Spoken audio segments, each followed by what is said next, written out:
There is a moment in season 9 of South Park where Tom Cruise, one of the most famous and powerful men on the planet, locks himself inside a cartoon child's bedroom closet and refuses to come out. He sits on the floor in the dark. His ex-wife cannot get him out. A fellow Hollywood star cannot get him out. A country music singer cannot get him out. And the entire town of South Park stands outside the door repeating the same sentence over and over. Tom Cruise will not come out of the closet. That episode got pulled from television, not because it was too offensive, because it actually worked, because it found the exact pressure point of a real person's public image and pressed on it until something gave. South Park has been doing this to celebrities for over 25 years. Britney Spears, Kanye West, Mel Gibson, Paris Hilton, Michael Jackson, Harvey Weinstein. Nobody was safe and nobody was treated gently. Welcome to East Park. This is every time South Park declared war on a celebrity and exactly what happened after. The rules of engagement, how South Park built its celebrity target system. South Park has been on the air since August 1997. In that time, it has taken on presidents, religions, entire countries, and almost every major institution you can think of. But nothing the show does lands quite the way its celebrity episodes do. There is something specific about watching a real, named, living person get turned into a cartoon and then absolutely destroyed on national television. It is uncomfortable in a way that is hard to explain, and South Park has been doing it from almost the very beginning. The first real sign of what the show was capable of came in season 1, episode 12, which aired on February 18th, 1998. The episode was called Mecha Streisand, and it did exactly what the name suggested. Barbara Streisand shows up in South Park looking for an ancient artifact. She finds it, transforms into a giant mechanical dinosaur monster, and begins tearing the town apart. The boys are tortured by her singing. She is eventually defeated by the Cure frontman Robert Smith, who transforms into a giant moth creature and punches her in the nose until she falls apart. It was absurd, it was mean, and it set the template for everything that came after. What is important to understand about that episode is that Parker and Stone were not picking on Streisand because she was the biggest name they could think of. They picked her because they had a real problem with her. After Colorado passed a law in the early 1990s that removed certain legal protections for gay people, Streisand publicly called Coloradans a bunch of hicks and said she would never visit the state again. Parker and Stone grew up in Colorado. That comment stuck. Parker also said in DVD commentary that he finds her singing voice genuinely annoying, which is why the scene where she tortures the boys by singing to them exists in the first place. According to the DVD commentary, most celebrities mocked before Streisand were chosen at random. Streisand was personal. That distinction matters because it tells you something true about how South Park works. It is at its sharpest when the target is chosen on purpose. The episode pulled 5.4 million viewers when it aired, which was a record for South Park at the time. 10 times the average of everything else on Comedy Central that was not South Park. People watched because the show was doing something most television was not doing, which was treating famous people like they were not special. Not just poking fun gently, but turning a woman who had won Oscars and Grammys into a mechanical monster that gets punched in the nose by a British rock musician. The gap between what Streisand was in real life and what she became in the episode, that gap is the joke. And the show has been living in that gap ever since. The rules that South Park established through Mecha Streisand and then refined over the next decade plus of celebrity episodes are not written down anywhere. Parker and Stone have never published a list of who qualifies and who does not. But watching the episodes back to back, the logic is consistent. Famous people are not off limits because they are famous. They are, if anything, more of a target because of it. The show operates on the idea that the moment you seek public attention, the moment you ask people to know your name and pay to see your face, you lose the right to complain when someone uses that name and that face to make a point. Public figures exist in public. South Park just takes that further than anyone else was willing to. There is also something specific about how the show chooses what to mock. It is almost never the thing the celebrity is actually known for. South Park is not interested in whether Tom Cruise makes good movies or whether Kanye West makes good music. The show goes after the person behind the public face. The psychology, the ego, the behavior, the way they move through the world and treat the people around them. Cruise does not get mocked for his action films. He gets mocked for his relationship with Scientology and the way he responded to anyone who questioned it. Kanye does not get mocked for his albums. He gets mocked for being unable to laugh at himself. The craft stays untouched. The character is everything. This is what separates South Park's celebrity satire from a simple roast. A roast makes fun of what someone did. South Park makes fun of who someone is. That is a harder target to hit, and when the show gets it right, it is much harder to shake off. You can defend a decision. It is much harder to defend your personality. Parker and Stone have also been consistent about one other thing across across the show's entire run, which is that they do not play favorites. The show does not have political allies who get softer treatment. It does not spare people it agrees with while going after people it does not. A Democrat gets the same treatment as a Republican. A music legend gets the same treatment as a reality TV star. A figure the show clearly respects in some ways, and there are several across the run, still ends up in a position of complete humiliation if the episode calls for it. That consistency is load-bearing. It is what allows the show to claim, with some honesty, that nobody is safe. That claim has been tested more than once. There have been episodes that got pulled, there have been celebrities who threatened legal action, there have been real-world consequences that most television shows never have to think about. South Park kept going anyway, and in some cases doubled down so hard after pushback that the pushback itself became part of the story. What built the celebrity episode machine was not just attitude though, it was the production schedule. South Park is made in roughly 6 days per episode. That speed means the show can respond to something happening in the real world, write an episode about it, animate it, and have it on television before the cultural conversation has moved on. Most animated shows work years in advance. South Park works in near real time. When Mel Gibson released The Passion of the Christ and it became a massive cultural debate, South Park had an episode about it on air within weeks. When Kanye West's ego became a running story in celebrity culture, the show turned it into a 22-minute episode that aired before Kanye had even done his most famous act of public self-destruction. That speed is a weapon, and the celebrity episodes are where it is most obvious. The show has always understood something about celebrity culture that takes most people longer to figure out. The reason famous people are entertaining is not because of the thing that made them famous. It is because of how they handle the attention. Some people become famous and seem to remain basically the same person. Most do not. The fame does something to them, presses on something, inflates something, breaks something that was already fragile. South Park is interested in that pressure point. The celebrity episodes are not really about the celebrities. They are about what fame does to a person, and what the public's hunger for fame does to everyone it touches. That is the argument running underneath every episode in this video, from the very first one to the last. And it starts, as most things on South Park do, with something that looks like a simple joke. A woman transforms into a robot. A crowd cheers. A kid with a red jacket and a bad attitude watches it happen, and none of it means anything to him. Before we move on, if you're enjoying this analysis, please consider subscribing. It helps the channel tremendously. But here is the thing. The next celebrity they went after was not a random choice either, and the consequences of that episode were real enough that they changed what the show was allowed to do. Not for a season, not for a year, for good.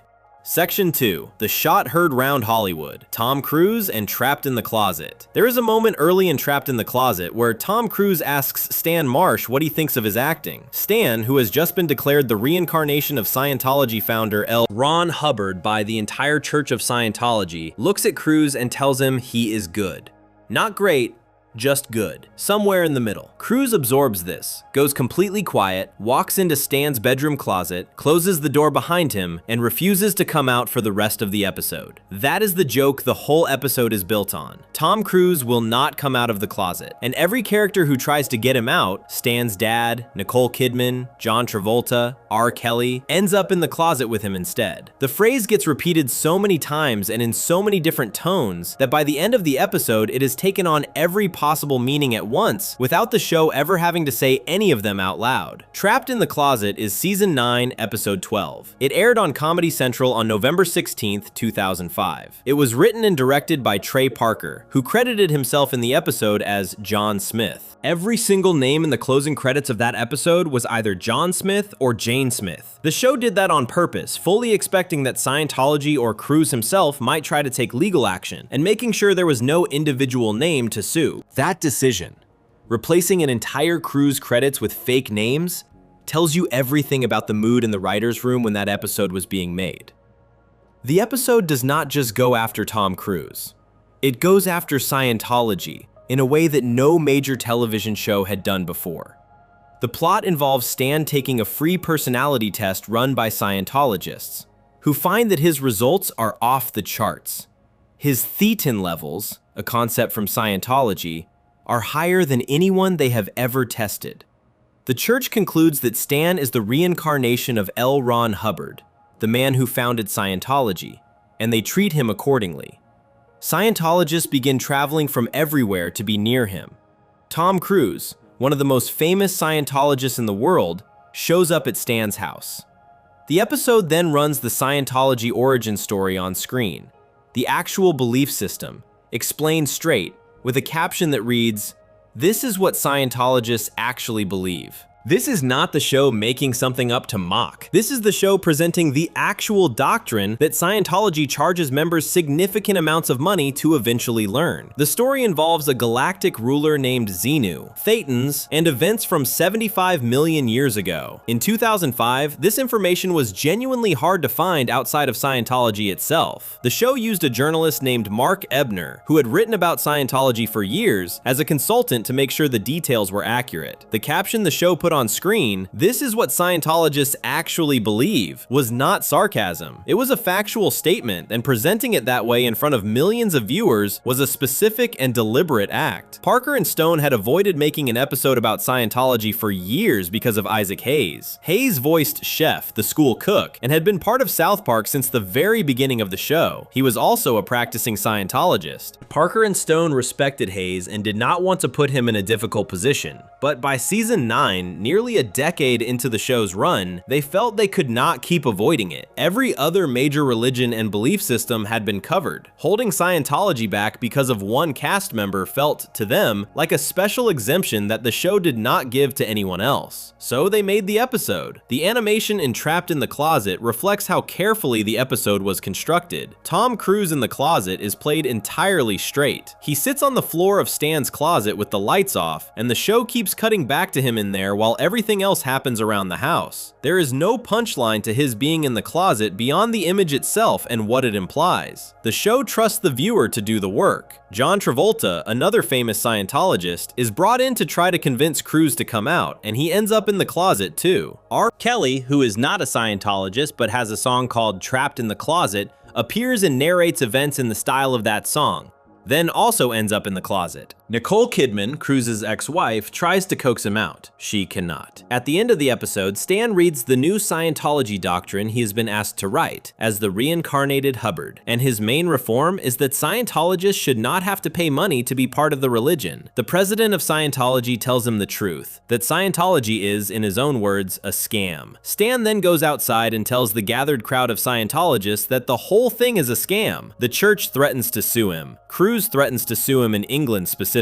Stan responds by telling them to go ahead and sue him. The credits roll. Every name is John Smith or Jane Smith. The episode aired in November 2005. A rebroadcast was scheduled for March 15th, 2006. That rebroadcast never happened. Comedy Central pulled it from the schedule at the last minute and replaced it with a different South Park episode. What followed was one of the stranger stories in the history of American television. Comedy Central's official explanation for pulling the rebroadcast was that they wanted to honor Isaac Hayes, who had just announced he was leaving the show. Hayes released a statement saying he could not continue working on a program that mocked people's religious beliefs. Parker and Stone responded publicly, pointing out that Hayes had cashed checks from South Park for years while the show mocked Christianity, Judaism, Islam, and every other belief system, and that he had never raised any objection. Stone said publicly that he suspected Hayes had been pressured to quit by people inside Scientology. The timing was notable. Hayes left days after the rebroadcast of Trapped in the Closet was announced, and resigned before it was pulled. But the Hayes explanation for pulling the episode was not what most people believed at the time, and it is not what the evidence points to. Multiple reports from sources inside the entertainment industry said that Cruise had gone directly to executives at Viacom, the company that owned both Comedy Central and Paramount Pictures, and threatened to pull out of all promotional appearances for Mission Impossible 3 if the rebroadcast went ahead. Paramount was banking on that film. It was one of the biggest releases on their schedule that year. The rebroadcast was scheduled to happen just weeks before Mission Impossible 3 opened in theaters. Viacom owned the television network that wanted to air the episode. Viacom also owned the film studio that needed Cruise to promote the movie. There was a direct financial conflict, and according to widespread reporting at the time, Cruise won it. Cruise himself denied having anything to do with the episode being pulled. His public statement on the matter said he was working and not paying attention to what South Park was doing. Parker and Stone were instructed by Comedy Central not to discuss the episode publicly, which was itself an extraordinary thing for a network to tell the people who made the show. The internet had the episode within days. By April 2006, it had been watched more than 700,000 times on YouTube alone. Comedy Central, according to reporting at the time,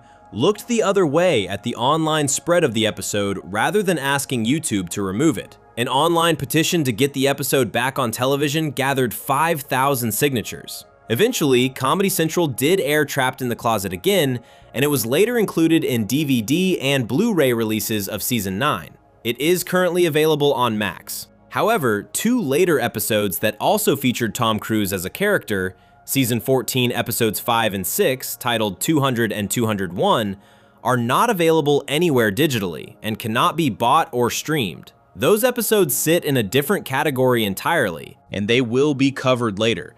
TV Guide ranked Trapped in the Closet at number 17 on its 2009 list of the top 100 episodes in television history. The San Francisco Chronicle wrote that Parker and Stone probably hit the highest point of their career with this episode. A philosophy professor at the University of Delaware analyzed the Scientology mythology the episode presents in a 2007 academic book called South Park and Philosophy. The show had taken a real religion with real members and put its actual beliefs on screen for millions of people who had never heard them before. That is not something most television does. That is not something most television would dare to do. What makes the Tom Cruise portion of the episode so effective is not the closet gag, even though the closet gag is brilliant. It is the moment that prompts the closet gag. Stan tells Cruise he is good. Not great, good. And that small, honest assessment, delivered by a cartoon 9-year-old who has just been declared the messiah of an entire religion, sends one of the most famous men in the world into hiding. The joke is not that Tom Cruise is gay. The joke is that Tom Cruise cannot handle being told he is ordinary. That is a more interesting and more uncomfortable idea, and the episode treats it as such. The show did something else worth noting in this episode. Every celebrity who appears in Trapped in the Closet is animated with the show's standard flat paper cutout look. Tom Cruise does not get a detailed, realistic caricature. He gets the same basic animation as every other character. That visual equality, making Cruise look like any random South Park adult rather than giving him a distinctive look, strips him of whatever authority or grandeur his real-world image carries. He is just a man in a closet. He is just someone who cannot take being told he is not the best. The aftermath of Trapped in the Closet shapes South Park's relationship with celebrity satire more than any other single episode.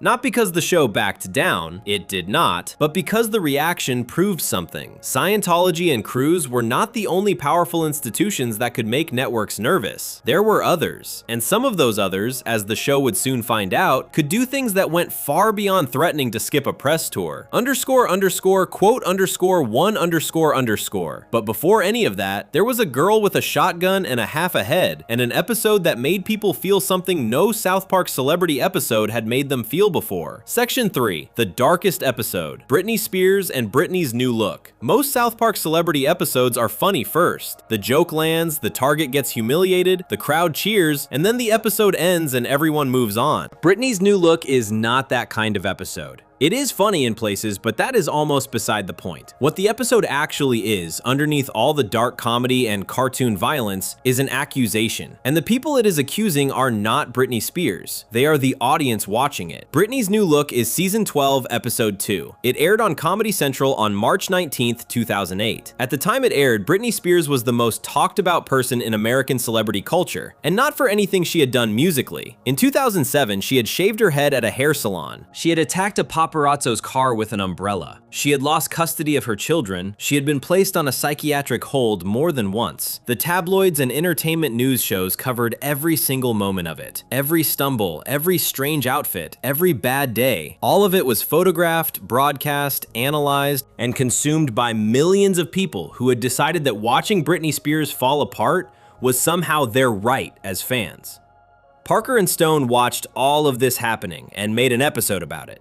The episode they made was not a mocking of Britney Spears. It was a mirror held up to every person who had ever clicked on a tabloid photo of her or laughed at a late-night joke about her mental health. What makes the episode genuinely uncomfortable is that South Park does not let anyone watching it off the hook. The episode opens with Stan Marsh and his dad watching a political debate between Barack Obama and Hillary Clinton. The debate is interrupted by breaking news. Britney Spears has been spotted in South Park, and someone has been paid $100,000 for a photograph of her urinating on a ladybug while camping. This is treated as more important than the presidential debate. The news anchor abandons Obama and Clinton without a second thought.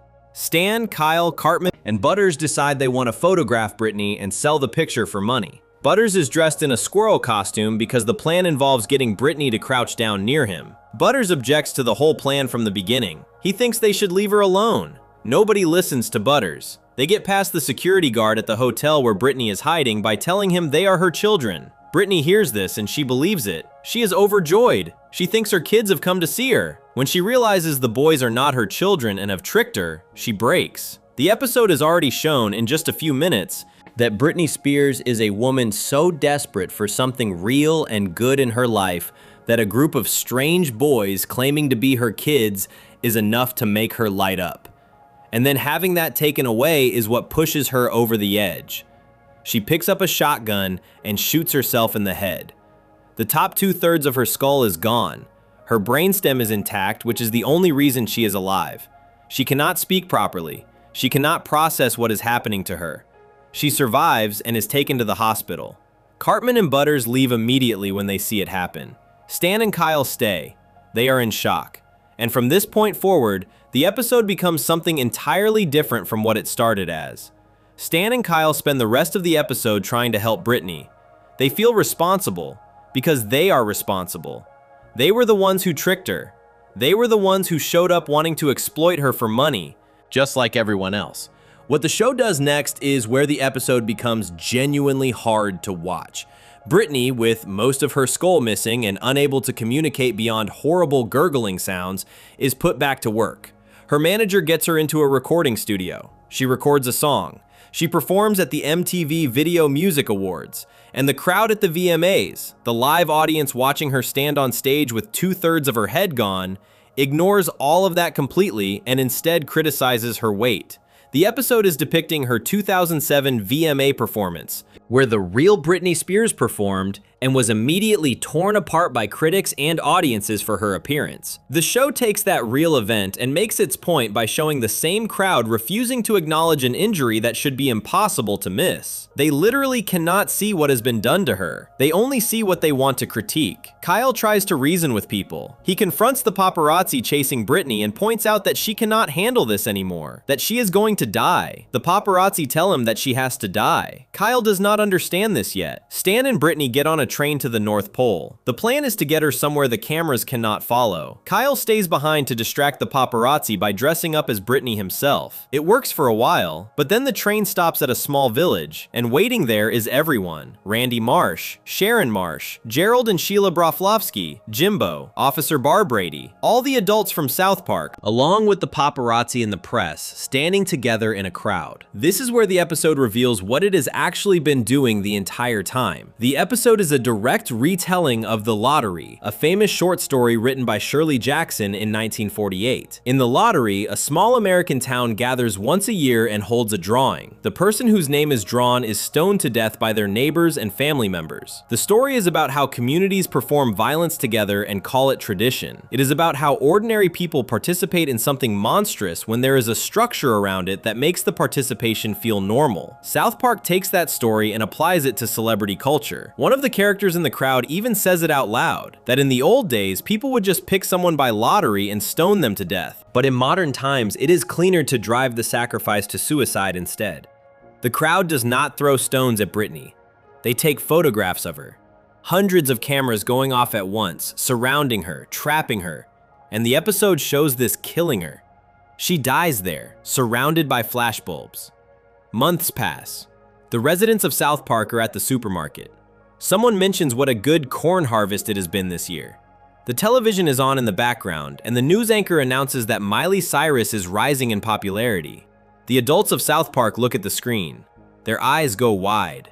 The camera holds on their faces as they begin to smile. The cycle is starting again. Stan and Kyle watch all of this happen and do not try to stop it. They give up. By the end of the episode, they join the crowd. The real Britney Spears was not happy with the episode.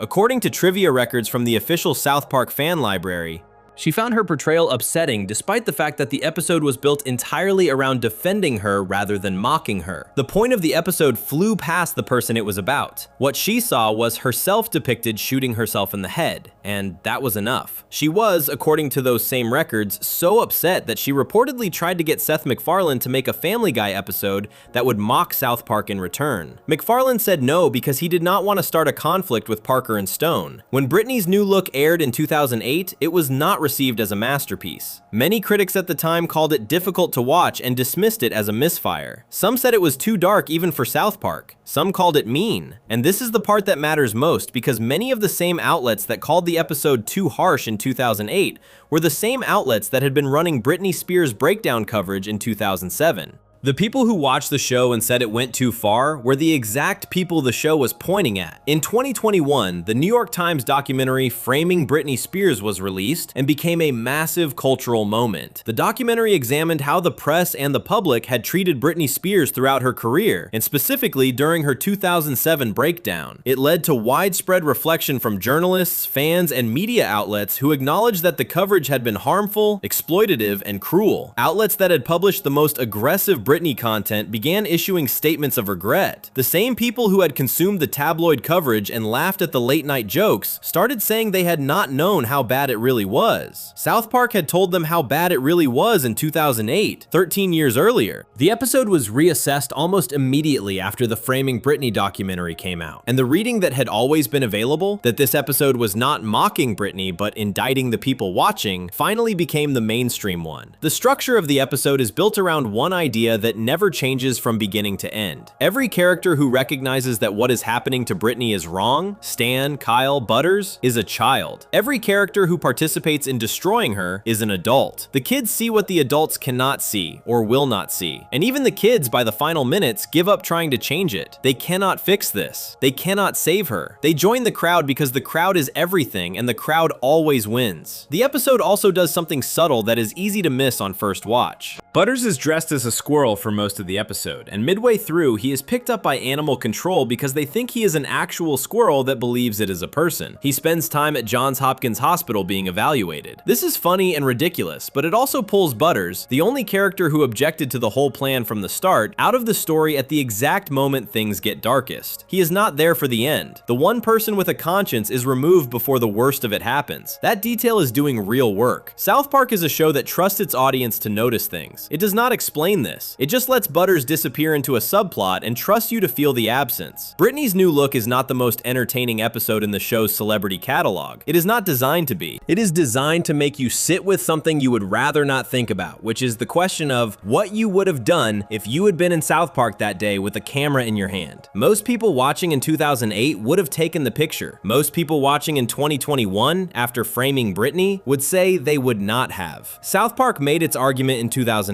It just took the culture 13 years to catch up. Before we move on, if you're enjoying this analysis, please consider subscribing. It helps the channel tremendously. The Britney episode ended with the crowd turning their eyes toward the next target. That momentum, the way celebrity hunger always needs somewhere new to land, carries directly into what happened next. Because the next celebrity South Park went after did not play it straight. He did not react with lawyers or by going quiet. He went to his blog and typed in all caps, and what he wrote proved the show right about him before the week was even over. Section 4. Ego as a punchline, Kanye West and fish sticks. There is a joke at the center of fish sticks that takes about 10 seconds to tell and roughly zero brain power to understand. Someone asks if you like fish sticks. You say yes. They ask if you like putting fish sticks in your mouth. You say yes. They ask what that makes you. The answer is a gay fish because fish sticks sounds like fish dicks, and the whole thing is a play on words that any 8-year-old could follow without stopping to think about it. Every single person in the world gets the joke immediately. Every person except one. Fish Sticks is season 13, episode 5. It aired on April 8th, 2009. The episode was watched by 3.1 million households, making it the most watched Comedy Central program of that entire week. More than 1 million households ahead of whatever was in second place. By June of that same year, the official South Park website announced it was the most watched episode on the platform out of every episode available available to stream at that time, which was all but 5 episodes across the show's entire run. The joke traveled so far and so fast that it basically became its own thing, completely separate from the episode that created it. But the episode itself is doing something much more interesting than the joke, and most people who watched it in 2009 were too busy laughing to notice what it was actually about. The story starts at Jimmy Valmer's house. Cartman shows up and hangs around while Jimmy works on his comedy material. Jimmy is a kid who stutters badly and works hard at stand-up comedy, which the show has established across multiple earlier episodes. He is in the kitchen and tells Cartman there are fish sticks in the freezer, and then, almost by accident, while talking about the food, Jimmy lands on the joke. He figures it out right there in the kitchen, working through the wordplay out loud until the punchline clicks into place. Cartman is sitting on the couch eating chips. He contributes nothing. The joke is entirely Jimmy's creation from start to finish. The joke goes everywhere immediately. Jimmy tells it to his friends. They tell it to other people. It ends up on television. Jay Leno tells it on his late night show. Conan O'Brien tells it. Jimmy Kimmel, David Letterman, and Ellen DeGeneres all tell it on their programs. The whole country is telling the fish sticks joke. It is described in the episode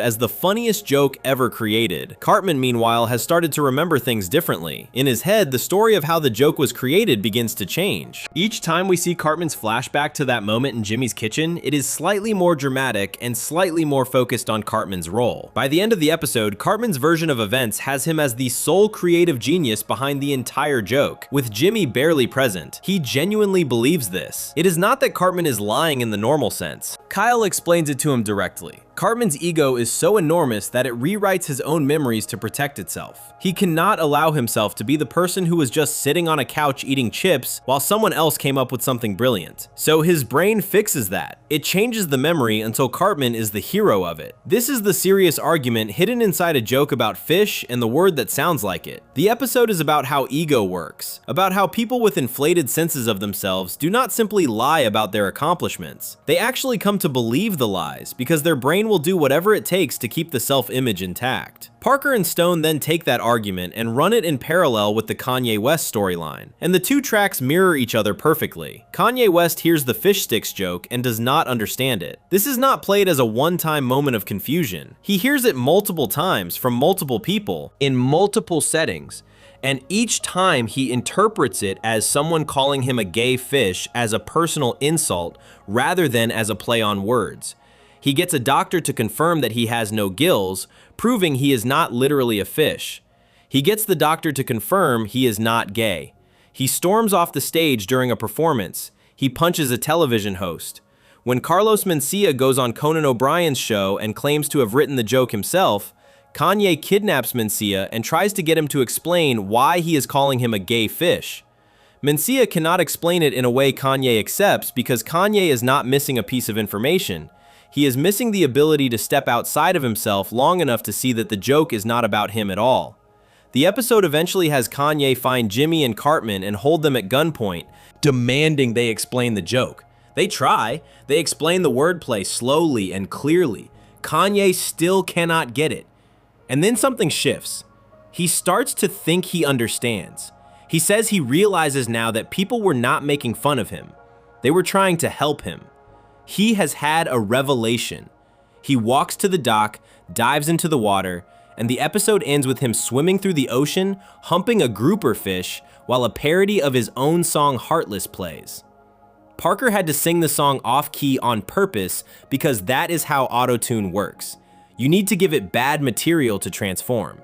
The resulting song, called Gay Fish, was released as a full 2.5-minute track on the official South Park website the day after the episode aired.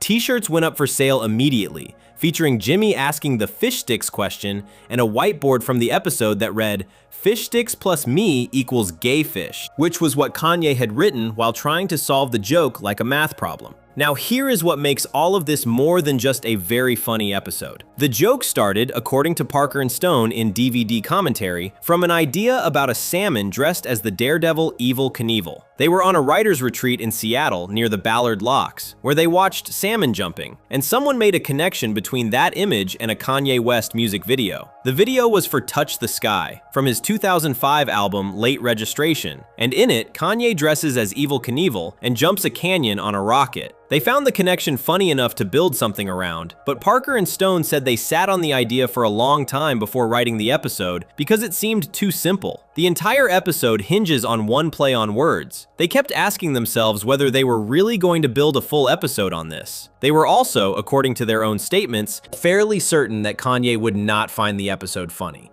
They predicted, while writing it, that he would react badly, that he would not get it. They built the episode partly around that prediction.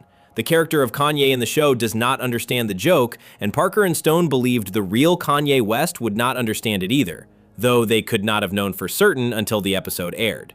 The episode aired on a Wednesday night. By Thursday morning, Kanye West had posted on his blog. He wrote in all capital letters, which was his style at the time. He wrote that South Park had murdered him the previous night and that it was pretty funny. He wrote that it hurt his feelings. He then wrote that he had actually been working on his ego problem for some time, that he used to rely on his arrogance when nobody believed in him, and that now people do believe in him, and the better response is simply "thank you" instead of "I told you so." He wrote that it was cool to talk a certain way when rapping, but not in real life. He said he needed to drop the attitude and just make good work. He said everything is not that serious. And then he said that as long as people think he acts like a particular word that starts with B, this type of thing will keep happening to him. He posted again 2 days later saying he had only seen part of the episode and found it funny, and that South Park had not caused his ego realization because he had been working on that for a while. The thing is, Parker and Stone built a character who cannot understand a simple joke because his ego will not let him see past himself. They predicted Kanye would react this way, and Kanye reacted almost exactly as predicted, going online within hours to talk about his own ego and how he was working on it. He did not understand that doing that was proving the episode right in real time. He thought he was responding to the joke. He was demonstrating it. The episode aired in April 2009. In September 2009, 5 months later, Kanye West walked onto the stage at the MTV Video Music Awards during Taylor Swift's acceptance speech for Best Female Video, took the microphone from her hand, and said that Beyoncé had one of the best music videos of all time. He was removed from the stage. The moment became one of the most talked about celebrity incidents of that entire year. Comedy Central re-aired Fish Sticks in the days following the VMA incident. The episode had predicted what he would do before he did it. Kanye West later referenced the South Park episode in 3 separate songs.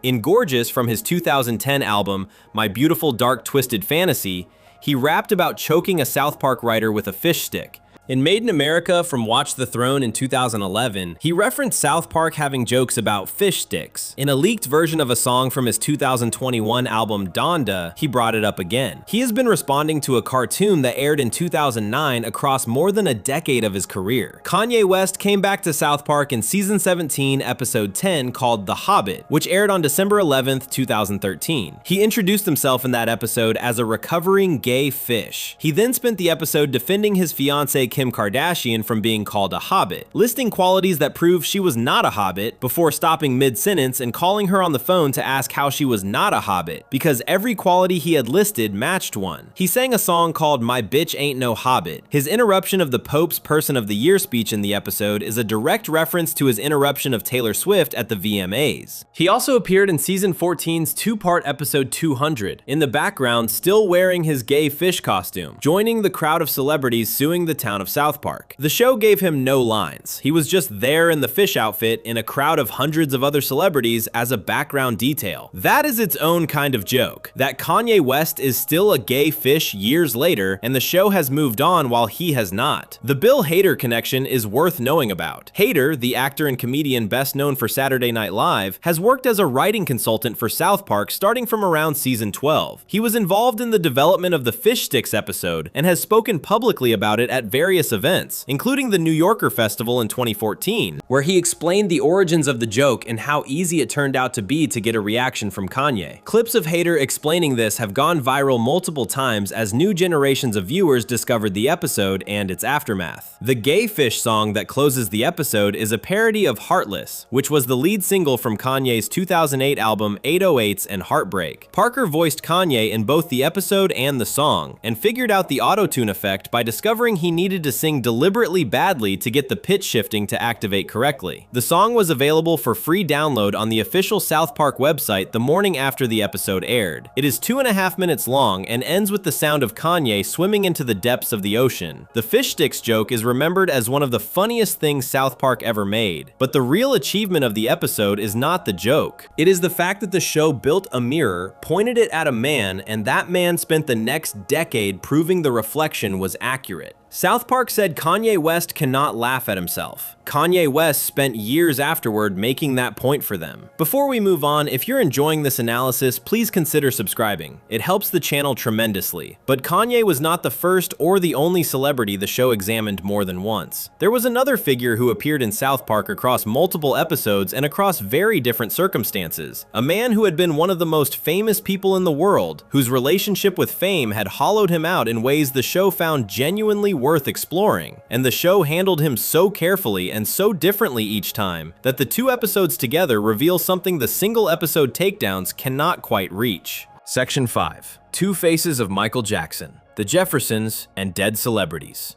Most celebrities get one South Park episode. If it lands well, the show moves on. If it causes problems, the show moves on slightly faster. Michael Jackson got 2 episodes, years apart, under completely different circumstances. And the contrast between them says more about how South Park thinks than almost anything else in the celebrity catalog. The first episode came while Jackson was alive. The second came after he died. And the show treated the two situations with different tools, different tones, and different levels of mercy, which tells you that South Park, for all its reputation for going after everyone equally, actually does make distinctions. It just makes them quietly, without announcing what it is doing. The Jeffersons is Season 8, Episode 6. It aired on April 21st, 2004. At the time it aired, Michael Jackson was in one of the most turbulent periods of his public life. He had given an interview to journalist Martin Bashir in 2002 and 2003. A documentary called Living with Michael Jackson that had aired on television and immediately became a massive story. In that documentary, Jackson had talked about sharing his bed with children who were not his own and described it as a loving, beautiful thing. He had held his infant son over the railing of a hotel balcony while a crowd watched from below. His face had changed so dramatically from what it once was that the conversations about plastic surgery had become impossible to avoid. And in 2003, he was charged with child molestation by prosecutors in Santa Barbara. The trial was upcoming when the episode aired. South Park's response to all of this was not to do the easy thing. The easy thing would have been to make an episode about the molestation charges and point the finger directly. That is what most comedy was doing with Jackson at the time. The show did something more complicated. A new family moves to South Park. The father calls himself Mr. Jefferson. He is pale, has long black hair, wears a single white glove, and has a young son named Blanket who wears a mask over his face at all times. Mr. Jefferson wears a fake mustache. Nobody in South Park recognizes him as Michael Jackson. The boys go over to the house and discover it is filled with arcade games, toys, carnival rides, and every imaginable thing a child could want. Mr. Jefferson immediately starts playing with the boys as if he is one of them. Trey Parker provides the voice for Mr. Jefferson throughout the episode, and the impression is famously bad. It does not really sound like Michael Jackson. Parker has said this was intentional, that a good impression would have been too slick, too comfortable, and that the slightly off quality of the voice makes the character feel stranger and more unsettling than an accurate imitation would. The wrongness of the voice is part of the characterization. The episode runs 2 separate stories at the same time. In the first story, Kyle notices that Mr. Jefferson is neglecting his actual son Blanket in favor of playing with the other boys. Jefferson steals the boys from their normal friendships and treats them as his personal playmates, pulling them away from their parents, wanting sleepovers, showing up in Stan's room in the middle of the night dressed as Peter Pan wanting to play. Kyle keeps trying to look after Blanket, who scrapes his knee and needs someone to clean the wound because his father is too busy playing to notice. Blanket tells Kyle that he is a test tube baby, that he has never known his mother, and that he has an older half-brother named Prince Michael Jefferson Jr. and a half-sister named Paris Jefferson who live with their mother mother, Debbie Rowe. These details are taken directly from what was publicly known about Michael Jackson's actual children at the time. The second story running underneath this one is about the South Park Police Department. Officer Harrison Yates gets a report that a wealthy black man has moved to town and immediately sets the department to work trying to frame him for a crime. They plant cocaine, blood, and other evidence in Mr. Jefferson's home. When they arrive to carry out the plan and see that Jefferson appears white, they abort. Yates goes home to his wife and tells her he is thinking about quitting because a rich black man who looks white is too hard to frame. His wife tells him that framing wealthy black people is in his blood and encourages him to stay on the force. Yates calls the police department in Santa Barbara and learns they framed a rich black man who did not look black for molestation, and he ran before the trial. The connection to the actual criminal case against Jackson is not subtle. The episode is saying something specific about who gets targeted by law enforcement and why, and it is doing this at the exact moment that Jackson's real criminal case is being built by real prosecutors. The episode does not take a clear position on whether Mr. Jefferson actually did anything wrong with children. It shows behavior that is strange and irresponsible. The sleepovers, the Peter Pan visit in the night, the general refusal to behave like a parent rather than a child. But it also shows a police force that is not interested in facts at all, just in the race and wealth of the target. Both things are on screen at the same time. The show does not resolve the tension between them. It just holds them both there and lets the viewer sit with it. By the end of the episode, Mr. Jefferson's face begins to fall apart. Years of plastic surgery have made it unstable. His nose detaches. His face melts and becomes skeletal. He dresses in the red and black jumpsuit from the Thriller music video. He is still trying to reconnect with his son Blanket. The episode ends with him singing a song that is a parody of Jackson's 1992 track Heal the World, standing in his backyard, his face partially destroyed, singing about love. It is funny in the grotesque way South Park often is, but underneath the melting face and the bad impression and the fat jokes from the adults at the dinner party, there is something in the Blanket storyline that the show is treating with genuine care. A small boy whose father cannot stop being a child long enough to look after him. A kid who needs a parent and has one who is too broken to be one. Kyle steps into that gap not because the show tells him to, but because Kyle is the character who always notices when something is wrong and cannot look away from it. The Jeffersons is not really about Michael Jackson. It is about Blanket. And that choice, to center the story on the neglected child rather than the famous father, is what separates it from a simple celebrity roast. One detail confirmed by the South Park fan library is worth sitting with. The episode states that Mr. Jefferson is 50 years old. Michael Jackson was 45 years old when the episode aired in 2004. He died in 2009. He was 50 years old when he died. The episode got his age of death right 5 years before it happened. This was not intentional.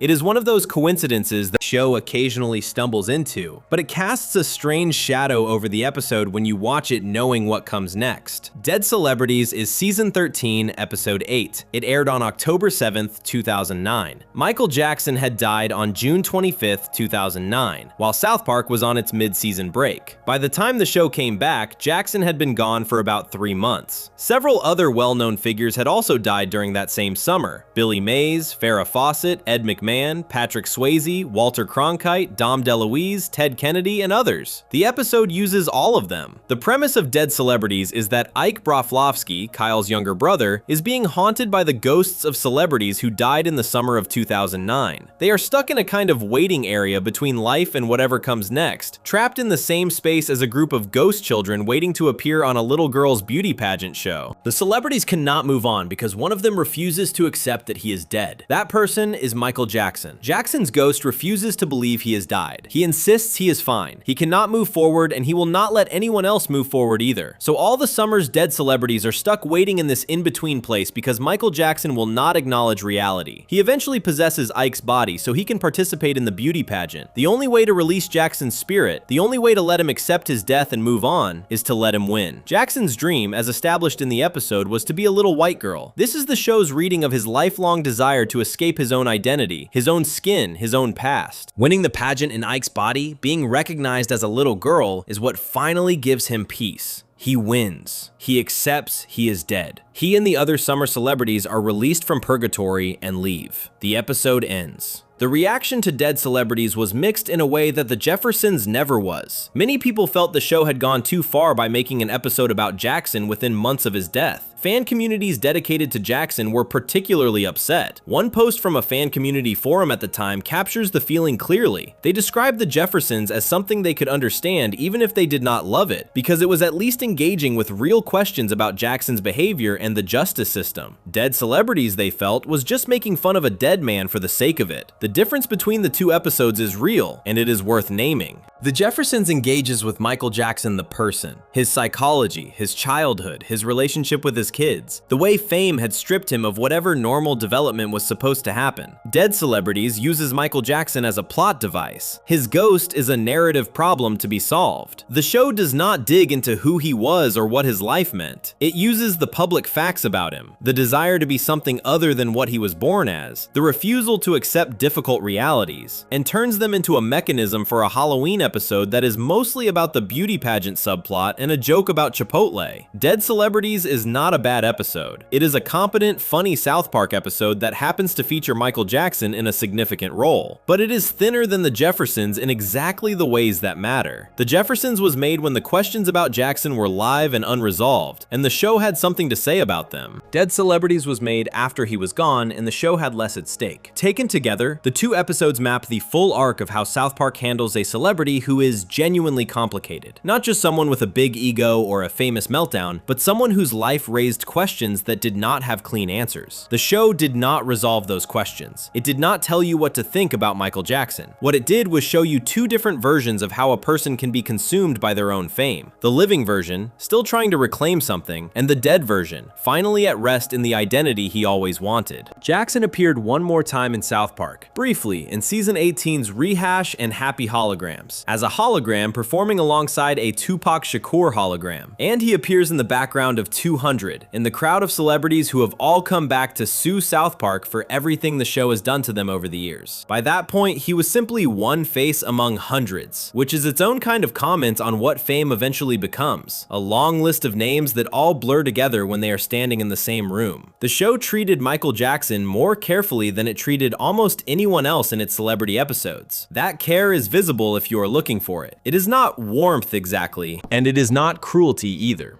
It is something closer to seriousness, a willingness to sit with a person who cannot be easily categorized and not force them into a simpler shape than the one they actually had. __quote_for___. The next celebrity on the list requires no such careful handling. She was not complicated in the way Jackson was complicated. She was famous for being famous, and the show had very specific feelings about that, and a very specific and extremely memorable way of expressing those feelings. Section 6. Famous for Nothing. Paris Hilton and Stupid Spoiled Whore Video Playset.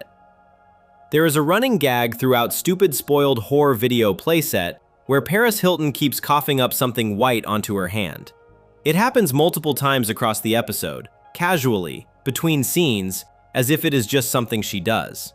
Trey Parker confirmed in the DVD commentary that yes, it is exactly what it looks like. He also confirmed in that same commentary that he and Matt Stone found Hilton genuinely repulsive as a public figure, that they considered her ugly, and that the episode existed because they were angry, not just at her specifically, but at what she represented and what the culture was doing with her. That anger is important to name up front because it changes how the episode reads. Most South Park celebrity episodes carry some level of affection underneath the cruelty, or at least indifference. The show mocks Tom Cruise, but it does not seem to hate him. It mocks Kanye, but it finds him funny. Paris Hilton is different. Parker and Stone went on record saying they made this episode to express contempt, and the episode itself does not hide that. What is interesting is that the contempt is not really aimed where you would expect it to be. Stupid Spoiled Whore Video Playset is Season 8, Episode 12. It aired on December 1st, 2004. The title is exactly what it sounds like. Paris Hilton comes to South Park to open a store called Stupid Spoiled Whore. The store sells products designed to teach young girls that being a stupid, spoiled whore is something to aspire to. The girls of South Park Elementary immediately start buying in. Wendy Testaberger does not. Before any of this happens, the episode opens in Paris Hilton's limousine. Her dog Tinkerbell is sitting beside her. Tinkerbell picks up the limo driver's gun and shoots himself in the head. There is blood everywhere. Paris Hilton is devastated. She weeps. The scene then cuts immediately to a commercial for the Stupid Spoiled Whore Video Playset, and when it cuts back, the blood and the dead dog are gone. on, and Hilton is already over it. This is the show establishing its reading of Hilton in the first 3 minutes. She is someone whose pets would rather die than continue being around her. The episode will later reveal that Tinkerbell was not the first. A photo album inside Hilton's limousine shows every pet she has ever owned. Patches, a poodle, hung himself. Scrambles, a cat, slit his wrists. The list goes on. Every animal that has ever been in Paris Hilton's care has chosen death over continued proximity to her. This is not treated as a shocking revelation in the episode. It is treated as a background detail, which makes it funnier and more unsettling at the same time. Hilton opens the Stupid Spoiled Whore store in the South Park Mall. She announces herself to the crowd as totally spoiled, totally snobby, and totally a whore. The girls go wild. The store sells revealing clothing, a perfume called Skank, and a product called the Stupid Spoiled Whore Video Playset, which is a kit containing a night vision filter, fake money, a losable cell phone, and 16 hits of ecstasy. This is a direct reference to the Paris Hilton sex tape scandal that had happened several months before the episode aired, in which a video of Hilton filmed in night vision had been released without her consent and had, paradoxically, made her more famous rather than less.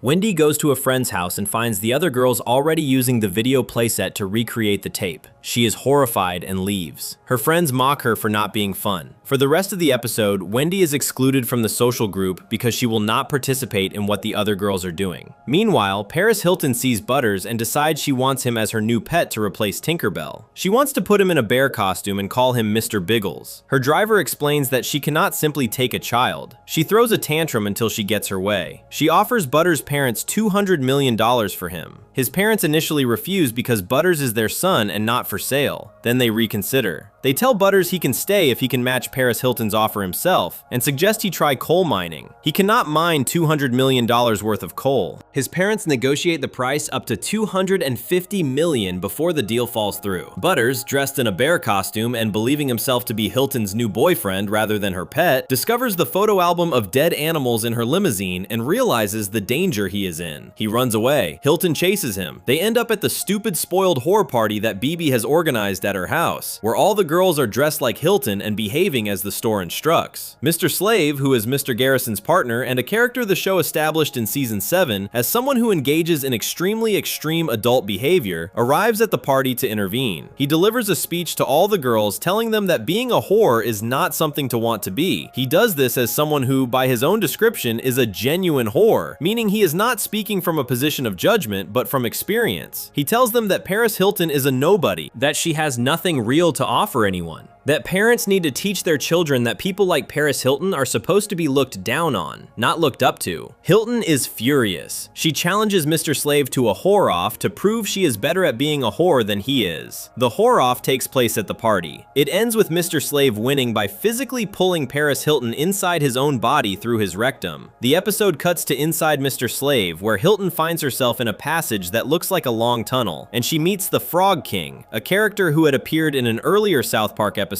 called The Death Camp of Tolerance. The Frog King tells her she is going to need a hero. This is the end of Paris Hilton's role in the episode. She is inside Mr. Slave's body for the remainder of it. The episode ends with the girls apologizing to Wendy, Butters getting grounded because his parents will no longer be receiving the money, and the Stupid Spoiled Whore store presumably shutting down. Paris Hilton appeared in the crowd at the MTV Video Music Awards sequence in the Britney Spears episode 4 seasons later, which the fan wiki notes as possible confirmation that she eventually escaped. She also appears in 200 alongside every other celebrity the show has mocked, joining the class action lawsuit against South Park. She has no speaking lines in either later appearance. The real Paris Hilton was asked about the episode shortly after it aired. Her response was that she had not seen it, but that when people copy you, it is the most flattering thing. So whatever people say, she just laughs about it and it does not matter. Matt Stone heard this and responded publicly. He said that her reaction shows just how messed up she is. He said it was terrible that she was flattered by the episode. His response became almost as famous as the episode itself, because it proved the exact point the episode was trying to make, that Paris Hilton was so disconnected from normal human responses that she could watch or hear about an episode in which she is physically stuffed inside a man's rectum and conclude that it means people like her. In her 2023 memoir called Paris, the Memoir, Hilton revisited the episode. She wrote that she had actually watched it despite saying otherwise at the time. She described her initial public reaction as a muted response she gave to avoid showing she was upset. She wrote that she did not want to watch a cartoon about her dog being shot and herself coughing up a substance, and that her not wanting to watch it was not evidence of her being messed up. She pushed back directly on Stone's characterization of her response. This was 18 years after the episode aired. The fact that Paris Hilton was still responding to a South Park episode in a 2023 book tells you how deeply the episode landed, even on the person it was about. The Guardian named Stupid Spoiled Horror Video Playset as one of the top 10 South Park episodes of the entire 2000s. That ranking matters because the episode was not particularly well received by everyone at the time. Some critics found it mean-spirited and questioned whether the show was doing exactly what it was mocking, turning Paris Hilton into spectacle while claiming to criticize spectacle. This is a fair reading, and the episode does not fully escape it. Parker and Stone admitted in DVD commentary that part of their motivation was personal contempt, not just cultural argument. The line between satire and cruelty is thinner here than in almost any other celebrity episode the show produced. What the episode gets exactly right, and what holds up in a way that not everything from 2004 does, is the Wendy storyline. Wendy is the moral voice of the episode. She sees immediately that what Hilton represents is harmful, that teaching young girls to perform a specific kind of sexuality as a path to attention and approval is damaging, and she refuses to go along with it. She is mocked for this refusal. She is excluded. Her father tries to help and gets charmed by the adult women around the store into accepting it. Wendy is alone in her objection for almost the entire runtime. Mr. Slave's speech at the end is the show's clearest statement of its argument. He is the most extreme version of the behavior Hilton promotes, and he is the one who says it is wrong. He does not say it from a position of purity. He says it from a position of experience. The show is not arguing that sexuality is bad or that being a whore in private is shameful. It is arguing specifically against using that identity as a performance for young girls to copy, against making it a brand, against the idea that fame built on nothing is something worth wanting. That argument has not become less relevant. In 2004, the concern was a store in a mall and a video playset. The thing the show was describing, the packaging of a certain kind of performed sexuality and selling it to children as aspiration, has only grown larger and more visible in the years since. The platforms are different, the scale is different, but the basic transaction is the same one. Mr. Slave's speech identified in 2004, and the show got there before most of the culture was ready to name it. There is also something in the Butters subplot that is easy to overlook because it is so funny. Butters, who objects to the plan from the beginning and says they should leave Britney alone 2 seasons later, is here the character who cannot read what is happening to him. He thinks he is Paris Hilton's boyfriend. He thinks this is a normal situation between two people who like each other. He puts on a bear costume and tries to be charming. He is so innocent that the danger he is in does not register to him at all. The comedy of Butters being a bear costumed pet who believes he is in a relationship is the funniest thing in the episode, and it is also the thing that makes the episode slightly darker than it appears, because a child being purchased and costumed by a famous adult is not actually a funny premise once you step back from the cartoon of it. Paris Hilton exists in the South Park celebrity catalog as something specific, the show's fullest expression of its argument about fame that is built on nothing. Every other celebrity the show went after had made something. Cruise made films, Kanye made music, Gibson directed movies, Jackson sang and danced. Hilton had made a sex tape that leaked without her consent and parlayed the attention into a television career and a brand. The show found this not just empty but actively dangerous because it was being marketed to children. The whore-off is the climax of the episode, but it is not the point of it. The point is the little girls at BB's party dressed up and performing, and the fact that they were doing it voluntarily because someone famous told them it was cool. Wendy is the only one who sees this clearly from the beginning, and Wendy spends most of the episode alone. Before we move on, if you're enjoying this analysis, please consider subscribing. It helps the channel tremendously. The show's anger about celebrity culture having direct access to children through retail stores and television and branded products is the through line of the Paris Hilton episode. But there was another celebrity who gave the show a much bigger target to aim at, someone who was not packaging himself to children, but whose influence over adults was creating a genuinely scary situation in American culture. And this time, the show's argument came wrapped in Nazi uniforms and German chants that a crowd of Christians thought were Aramaic. Section 7, The Crazy Genius, Mel Gibson and the Passion of the Jew. In 2004, Mel Gibson released The Passion of the Christ. It was one of the most talked about films in years before it even opened in theaters. Religious groups organized group viewings. Pastors told their congregations it was required watching. Critics debated whether it was anti-Semitic. Jewish organizations raised concerns about how the film depicted Jewish people in relation to the death of Jesus. Jesus. The film made over $600 million at the worldwide box office, making it the highest-grossing R-rated film ever released at that point in time. It was everywhere. Everyone had an opinion about it, and within weeks of its release, South Park had an episode about it. The Passion of the Jew is Season 8, Episode 3. It aired on March 31st, 2004. The episode was written and directed by Trey Parker. It runs 3 separate stories at the same time, and each one is doing something different with the same subject. The first story belongs to Kyle. Cartman has been telling Kyle for years that everyone hates Jewish people, using whatever he can find to support the argument. When The Passion of the Christ comes out, Cartman sees it 34 times. He tells Kyle the film proves his point and dares Kyle to watch it. Kyle watches it and is devastated. The film's depiction of the crucifixion, the violence, the suffering, the clear presentation of Jewish people as responsible sends Kyle into a guilt spiral. He goes to Cartman's house and tells him he was right. Cartman, hearing Kyle say this, goes to his room and drops to his knees in prayer. He prays to a poster on his wall. The camera pulls back to show that the poster is of Mel Gibson in Braveheart face paint. Cartman forms a fan club for the film. He tells the adults who join that they are there to spread the message of the Passion of the Christ, and they believe him because they are genuinely moved by the film. What he is actually doing is running a neo-Nazi operation disguised as a movie appreciation club. He dresses in a brown uniform that looks exactly like what Adolf Hitler wore. He practices German phrases in his mirror. The phrase he leads the crowd in chanting at the rally translates to, "It is time for revenge.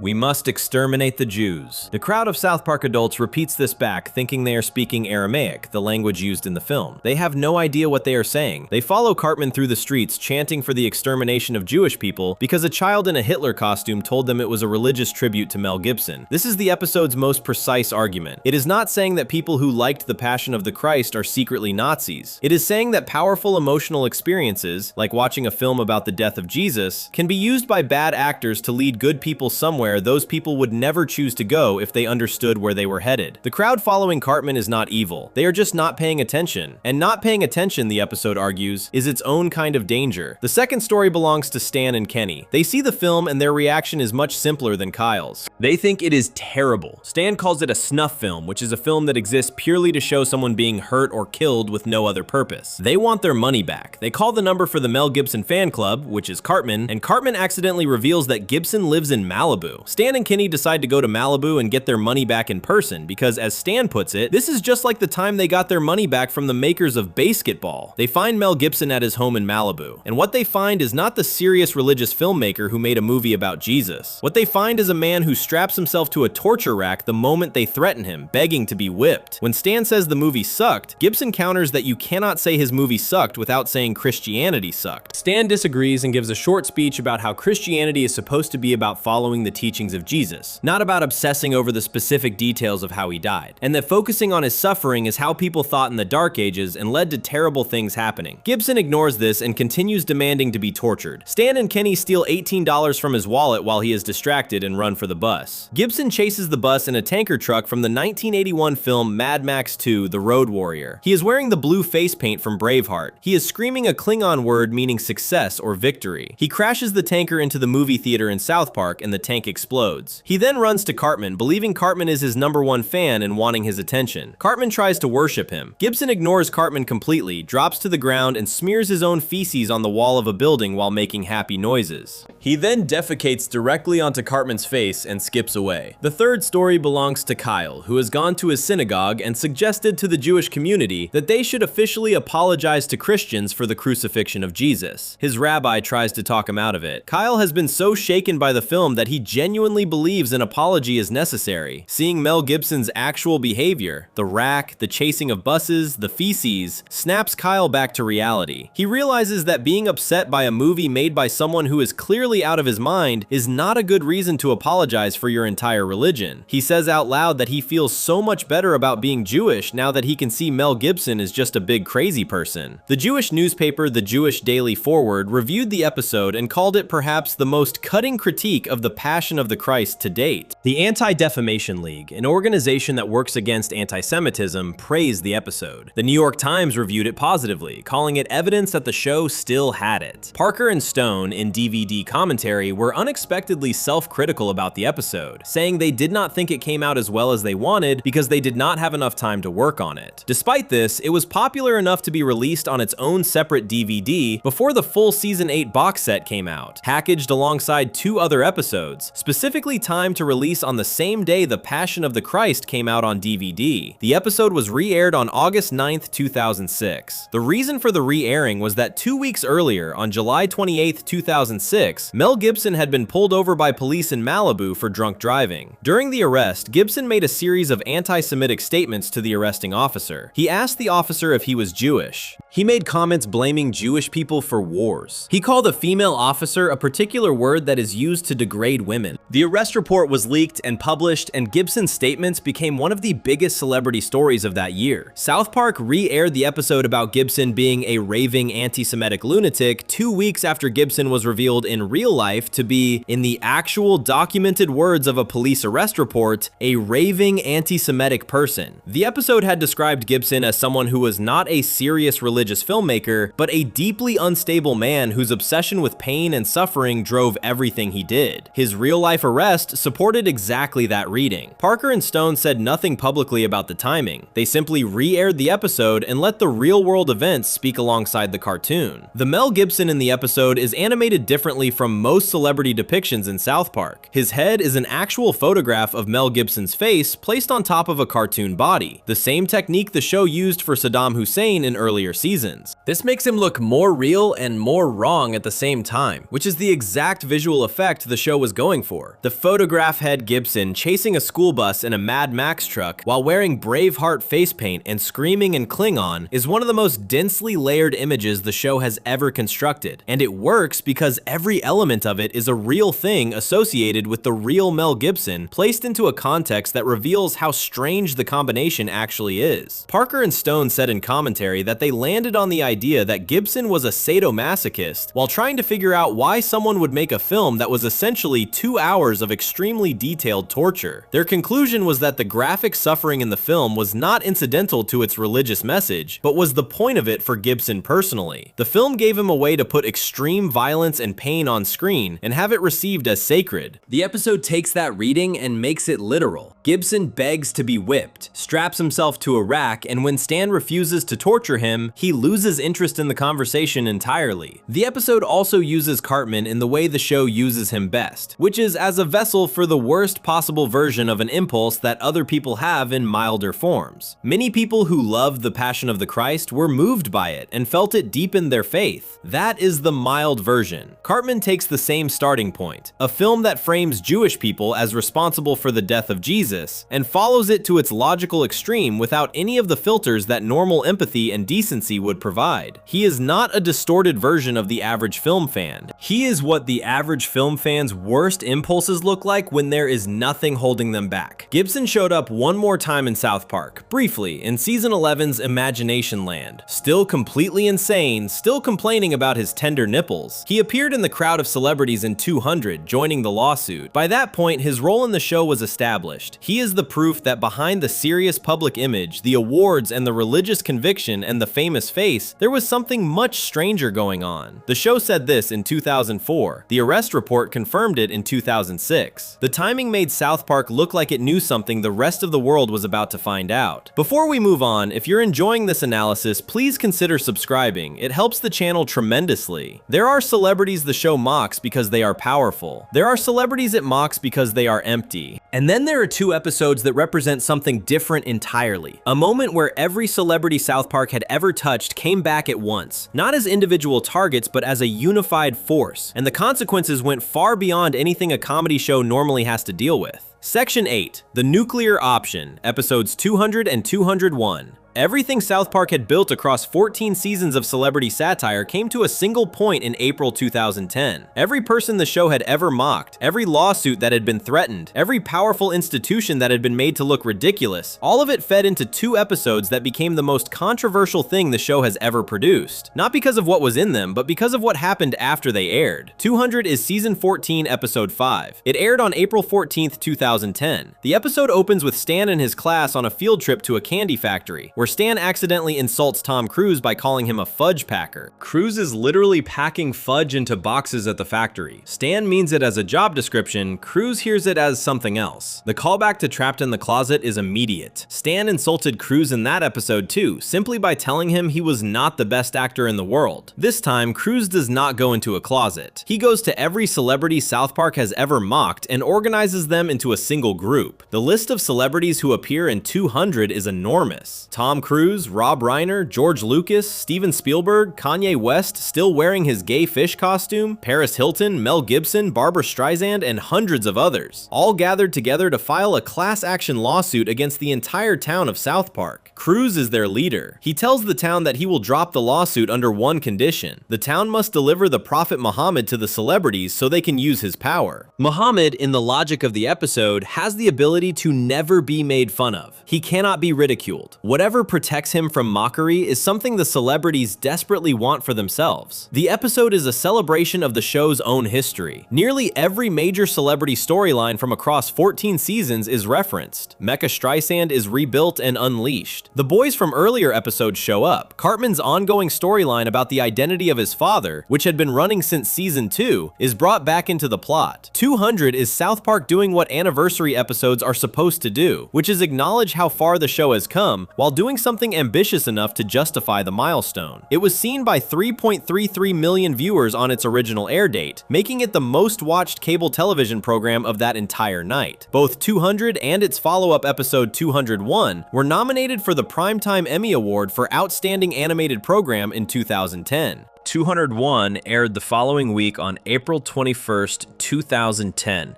This is the episode that changed everything. An extremist group called Revolution Muslim posted a message online after 200 aired. The message was directed at Parker and Stone.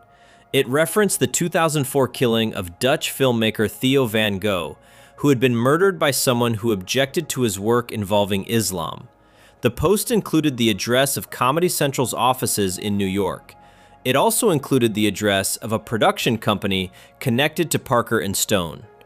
The post did not use the word threat directly, but the implication of what it was saying, that Parker and Stone could end up like Van Gogh, was clear enough that it was widely reported as a threatening message. Comedy Central made a decision. Without consulting Parker and Stone, the network heavily edited 201 before it aired.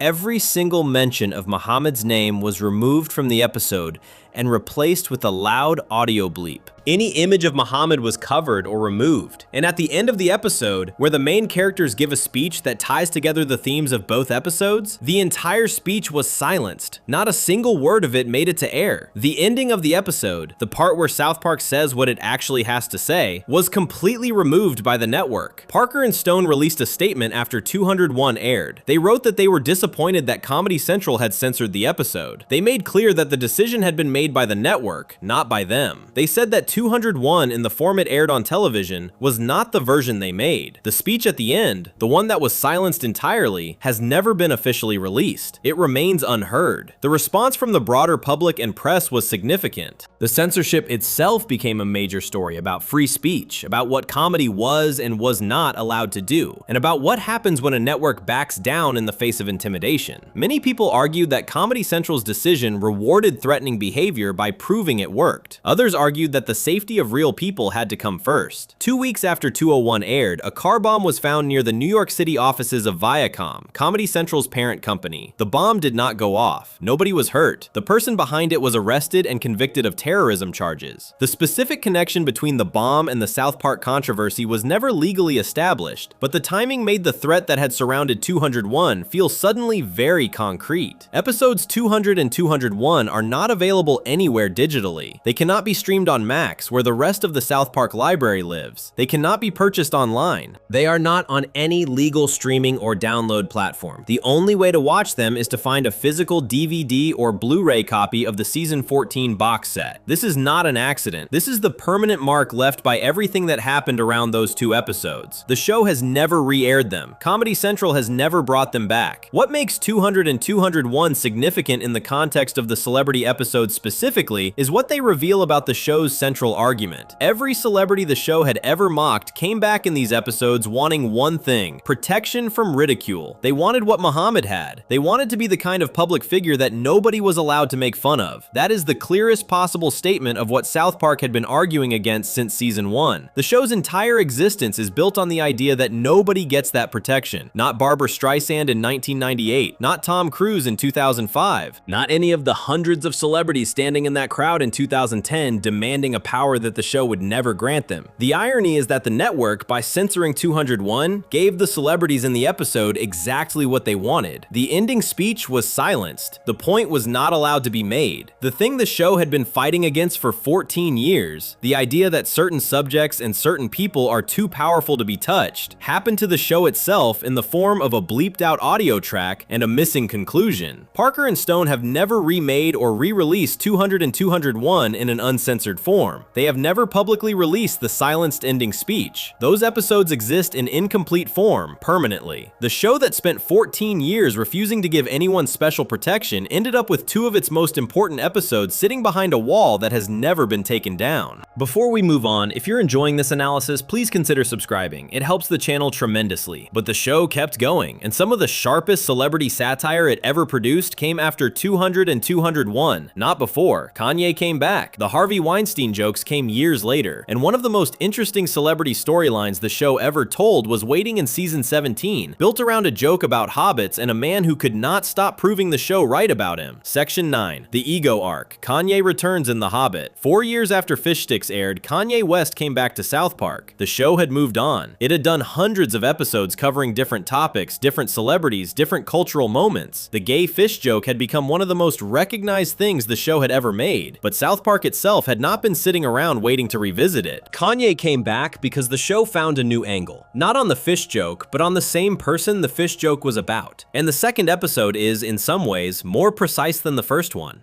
The Hobbit is Season 17, Episode 10. It aired on December 11th, 2013. The title was timed to land alongside the theatrical release of The Hobbit: The Desolation of Smaug, which opened in cinemas that same month. But the episode has almost nothing to do with the actual Hobbit films beyond using the word Hobbit as its central image. The episode starts with Butters. He has developed a crush on a girl named Lisa because he saw her picture in a magazine and thought she was beautiful. Wendy Testaberger pulls Butters aside and shows him something. She opens a photo editing program on a computer and pulls up the original photo of Lisa alongside the magazine version. She shows him in real time how the magazine photo was altered. The skin smoothed, the waist narrowed, the face adjusted, until the image in the magazine looks almost nothing like the actual person. She is making a point about how magazines and advertising use edited photos to create an image of what women are supposed to look like that no real woman actually matches. Butters watches the whole demonstration and comes away believing that the edited version of Lisa is what she actually looks like. He falls in love with the edited image. Wendy has shown him the trick and he has completely missed the point of it. This sets up the episode's main argument, which is that society has become so used to looking at heavily edited photos of famous people that the edited versions feel more real than the actual people. When someone points at the gap between the two, people do not thank them for it. They get angry at the person doing the pointing. This is where Kanye West enters the episode. Wendy makes a presentation at school about Photoshop and how it creates impossible standards for what women are supposed to look like. As part of the presentation, she uses Kim Kardashian as an example. She shows that the photos of Kim Kardashian that appear in magazines look dramatically different from how she appears in real life. Wendy says fairly directly that Kim Kardashian is short and overweight, and that the version of her that appears in glossy photos is a construction. Kanye West shows up at South Park Elementary the following day. He introduces himself as a recovering gay fish, which is the show's acknowledgement of everything that happened in Fish Sticks. He tells the class that there have been rumors, started at this school, that his beautiful fiancée is a hobbit. He says this is not funny and it is not true. He then begins listing the reasons Kim Kardashian is not a hobbit. She is heavier than most of her pictures show her to be. She gets her body hair removed with lasers. She has a friend named Gandalf who happens to be a wizard. He stops mid-sentence. He has just listed 3 things that are also true of a hobbit. He pulls out his phone and calls Kim. He asks her directly how she is not the hobbit. The joke lands the same way the fish sticks joke did, which is that Kanye is the last person to understand something that is obvious to everyone else.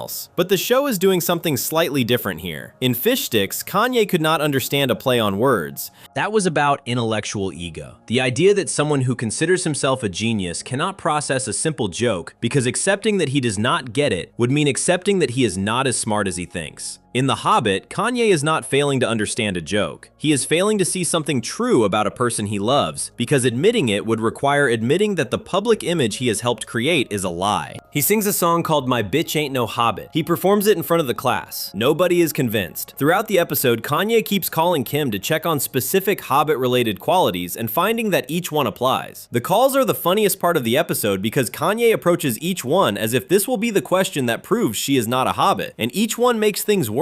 His certainty never wavers even as the evidence stacks up against him. He is not stupid in these moments. He is choosing not to see. The episode also involves Kanye interrupting the Pope's acceptance speech for Person of the Year. He jumps on stage, takes the microphone, and says that Kim Kardashian should have won instead. This is a direct parody of the moment at the 2009 MTV Video Music Awards when Kanye interrupted Taylor Swift's acceptance speech for Best Female Video, took the microphone from her hand, and told the audience that Beyoncé had one of the best music videos of all time. That real moment happened 5 months after Fish Sticks aired. The show had depicted Kanye as someone whose ego made him incapable of appropriate behavior in public, and then 5 months later, he proved it at one of the most watched music events of the year. The Hobbit uses that real event, the Taylor Swift interruption, as shorthand. By 2013, every viewer knew exactly what the Pope moment was referencing. The show did not need to explain it. Kanye's pattern of behavior had been established in reality, and the show simply used it. Mr. Garrison in the episode confuses Kanye West with Aquaman, which is its own quiet joke about how interchangeable celebrities become when their main quality is loud public presence. The Wendy storyline in The Hobbit ends in a way that is genuinely bleak. She spends the whole episode trying to make people see that the images they are looking at are not real, that the gap between a celebrity's edited photos and their actual appearance is something worth being honest about, that pretending otherwise causes real harm to real girls who measure themselves against images that do not exist. Nobody listens. The school administration tells her to stop. Her friends turn against her. Kanye and his team work against her at every turn. And at the very end of the episode, Wendy gives up. She sits down at the computer and photoshops herself. She joins the system she spent the whole episode fighting against because fighting it cost too much and changed nothing. This ending connects The Hobbit directly back to the Britney Spears episode. In Britney's new look, Stan and Kyle spend the episode trying to save Britney and give up at the end, joining the crowd that destroyed her. In The Hobbit, Wendy spends the episode trying to tell the truth about edited images and gives up at the end, becoming part of the system she opposed. Both episodes end with the person who was right losing. The crowd always wins. South Park returns to this conclusion repeatedly across its celebrity episodes because it believes it is true. Kanye West's arc across Fish Sticks and The Hobbit is the only sustained 2-episode character study the show gave to any celebrity in its entire run. Every other celebrity got 1 episode, maybe a background appearance later. Kanye got a full arc, an introduction, a conclusion, and a return that built on everything the first episode established. The show found him interesting enough to come back to, and the reason it found him interesting is that he kept proving the argument right. He kept demonstrating in real public situations that the portrait the show drew of him was accurate. Parker and Stone did not need to exaggerate him. They just needed to keep watching. The gay fish joke became a permanent part of how the internet talked about Kanye West. He referenced it in songs across more than a decade. He brought it up in interviews. The fact that he could not stop responding to it is itself an extension of the episode's argument, that his ego makes it impossible for him to let anything go that he feels diminished by. Before we move on, if you're enjoying this analysis, please consider subscribing. It helps the channel tremendously. By the time The Hobbit aired in 2013, the show had been running its celebrity machine for 15 years. It had cost them a cast member, caused real-world legal threats, led to episodes being pulled from air and permanently removed from streaming, and it was about to turn its attention to something that was not about ego or fame or artistic identity,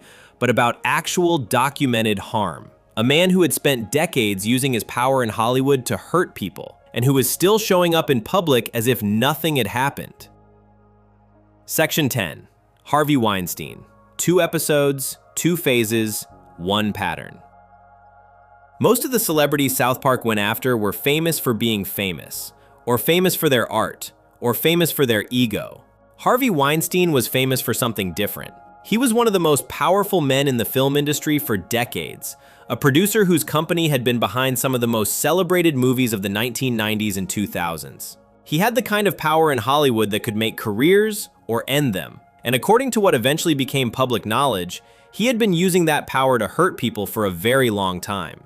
South Park mentioned Weinstein twice. The 2 references are separated by 2 years and represent 2 completely different moments in how the public understood who he was. Together, they show something specific about how the show responds to real-world events, not by making a dedicated episode about a person when their story first breaks, but by dropping them into existing stories with just enough precision to make the point land without stopping to explain it. The first reference came in Season 21, Episode 3, which aired on October 11th, 2017. The episode was called Holiday Special. The specific scene involving Weinstein is brief. Cartman and his group of supervillain friends are confronting someone who has unfollowed them on social media. The person explains that they unfollowed because Cartman and his group victimize innocent people and do disgusting things. Cartman responds by saying that is not true and adds that they are not Harvey Weinstein. That is the full extent of the reference. 1 line, no extended joke, no dedicated subplot, just Weinstein's name used as the outermost boundary of acceptable behavior. The thing you compare yourself to when you want to argue that whatever you are doing is not actually that bad. The timing of this reference matters enormously. The New York Times published its investigation into Harvey Weinstein on October 5th, 2017. The investigation detailed decades of sexual harassment and assault allegations from numerous women in the entertainment industry. It was one of the biggest news stories of that year and directly triggered the Me Too movement that followed in the weeks and months after. South Park aired its episode 6 days after that story broke. 6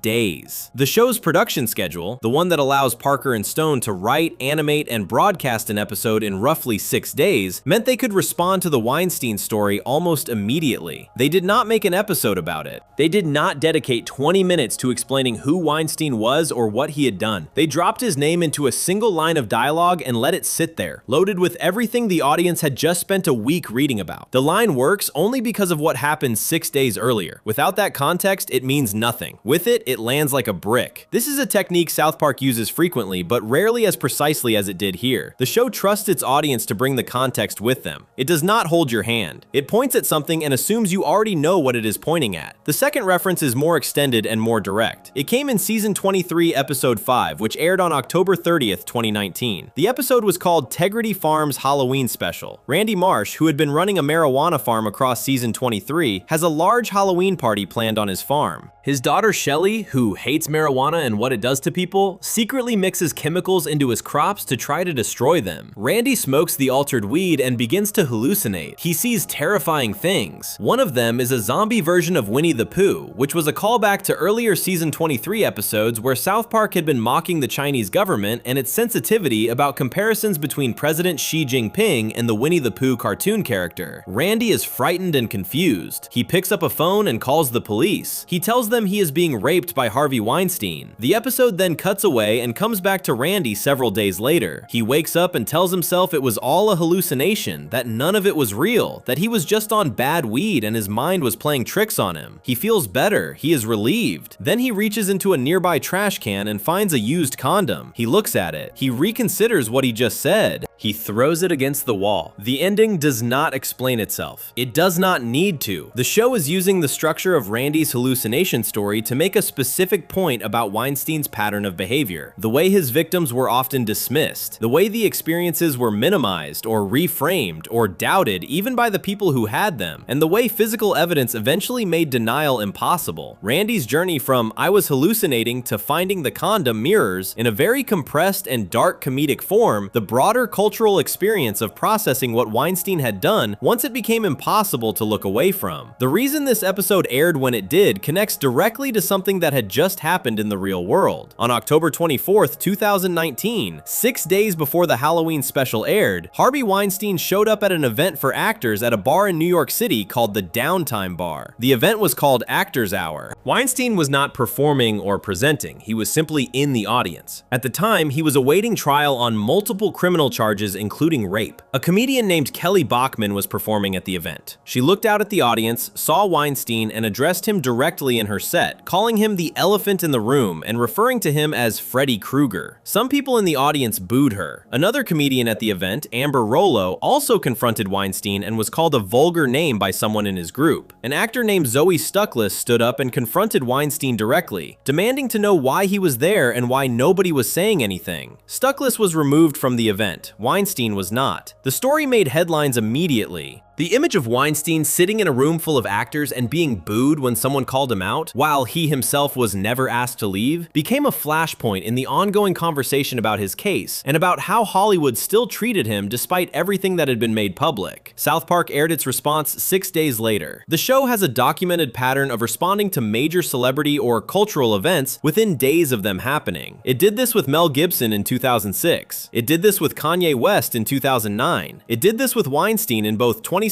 and 2019. The 6-day production window is not just a logistical fact about how the show is made. It is a creative tool. It allows South Park to be part of a conversation while that conversation is still happening, rather than commenting on something that the audience has already moved past. What is notable about both Weinstein references is what the show chose not to do. It never made a full episode about him. It never gave him a character, a voice, or a storyline of his own. He exists in both appearances as a name and a presence, something that happens to Randy in a hallucination, something Cartman uses to argue he is not as bad as the worst possible person. Weinstein in South Park is never a person. He is a measure of how low things can go. This is different from how the show handled every other celebrity in this video. Tom Cruise got a full episode where he was a named-speaking character. Kanye got 2. Paris Hilton got an entire storyline. Gibson got chased buses in a tanker truck. Weinstein got a hallucination and a throwaway line. The show's restraint here is its own kind of argument. The celebrities the show builds full episodes around are, in some sense, given a treatment that assumes they are interesting enough to spend time with. The show finds something in them worth pulling apart. An ego, a belief system, a cultural role, a psychology. Weinstein does not get that treatment. He gets used as a unit of measurement. He is the bottom of the scale. He is not interesting in the way the show finds celebrities interesting. He is simply the worst thing the show can reference without having to explain why. Both references aired while Weinstein was still a free man. He was convicted in February 2020, roughly 4 months after the Halloween special aired. He was convicted of rape in the 3rd degree and a criminal sexual act in the 1st degree by a New York jury. He was later convicted of additional charges in California. He is currently serving time in prison. South Park said nothing about the conviction. It did not make an episode about the verdict. The show had already made its point twice, in the space of a single line and a hallucination sequence, and it had nothing more to add. The Weinstein references are the most restrained celebrity commentary the show has ever produced. But restraint is not the same as silence. The show knew exactly what it was doing both times, and both times it chose precision over spectacle. That choice is itself a statement about what kind of person Weinstein is. Not someone the show wants to spend 22 minutes on, but someone whose name, dropped at the right moment, says everything without needing any more space than that.